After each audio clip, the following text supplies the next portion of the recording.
Rain hammered against the precinct windows. Detective Lewis, collar up, adjusted his fedora. Hip-hop played from his phone.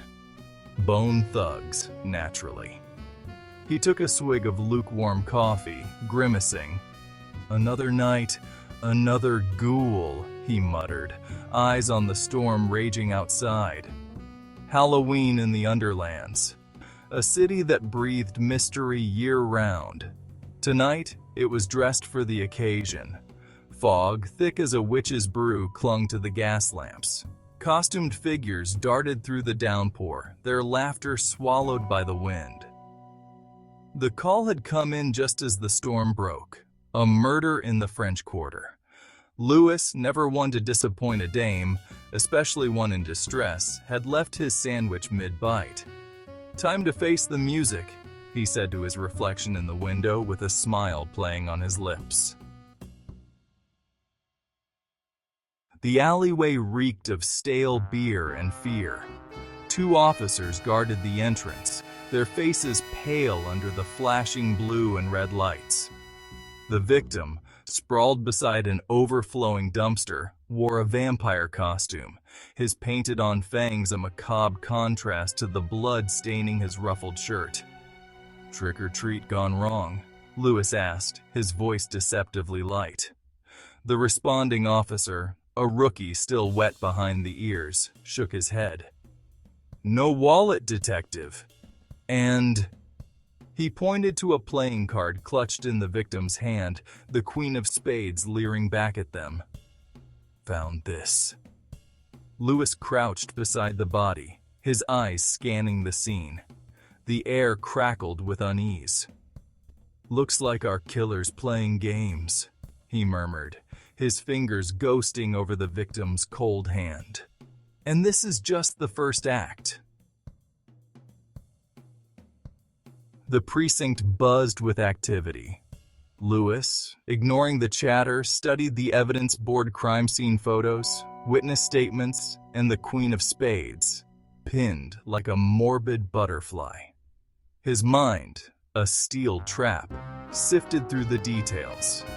The victim, identified as a local gambler named Eddie Lucky LeBlanc, wasn't known for his honesty. Enemies? Plenty. But this felt personal, theatrical. The Queen of Spades. A calling card, a message. But what did it mean? "Detective, we got something."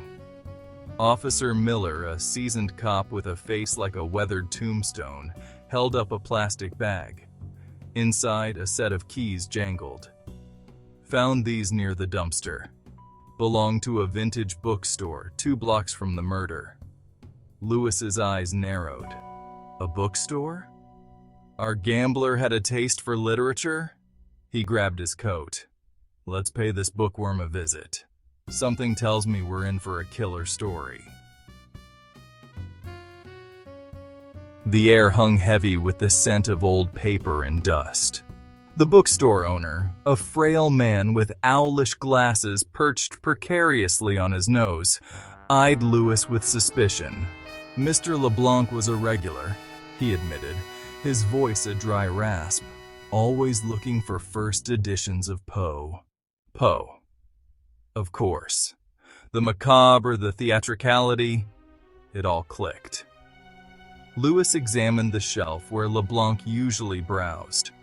His fingers brushed against a hidden compartment, concealed behind a row of leather-bound books. Inside, a deck of cards lay hidden. The Queen of Spades was missing. "Looks like our victim wasn't just reading about murder," Lewis said, a knowing smirk playing on his lips. He was living it. The bookstore owner paled. He stammered, I didn't..." "Save it," Lewis interrupted, his voice hardening. "You knew LeBlanc was in trouble, didn't you? Maybe you even helped him hide." He leaned closer, his gaze piercing. "But someone else knew too. Someone who plays for keeps."